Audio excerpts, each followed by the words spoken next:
Let's face it. Eating healthy is hard. It's not hard because it's impossible, but rather because it can be so confusing. There are continually new studies coming out say a certain food is good, and a week later a new study says it's not. Fad, celebrity-endorsed diets come and go faster than we can keep track of. So where can you turn when you're looking for solid, reliable nutritional advice? What makes recommendations so difficult is that there are a plethora of variances from person to person.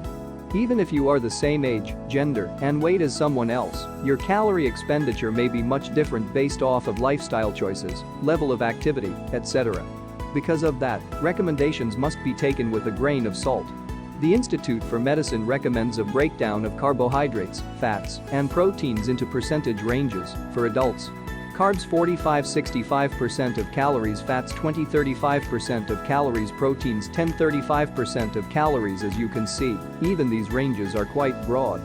When you start talking about children, the confusion just increases. For every change in age group, activity level, and/or gender, you're looking at an entirely different recommended daily caloric intake. Because of these fluctuations, one of the best things you can do is to figure out your total caloric expenditure each day and eat around that number. Your basal metabolic rate, or BMR, is a measure of the calories you require on a regular day-to-day basis for basic life functions. This calculation assumes no physical activity is being performed and therefore minimal energy is being expended. To calculate BMR, there are a ton of online calculators you can use. If you figure out your approximate BMR and factor in physical activity, you can get a general idea of your daily caloric expenditure. Once you know this number, you can use the percentage ranges listed above to tailor your diet.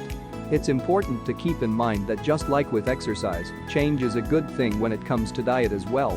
If you find yourself starting a macronutrient split of 45% carbs, 35% fats and 20% protein, you can later switch it up to 55% carbs, 30% fats, and 15% protein, as an example. You will find through trial and error what your body responds best to.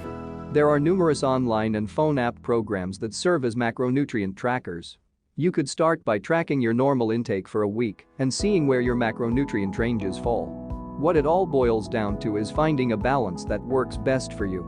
You may find that your answer isn't even close to what government recommendations say, and that's okay. Whether your goal is to lose, gain, or maintain, find a system that makes sense.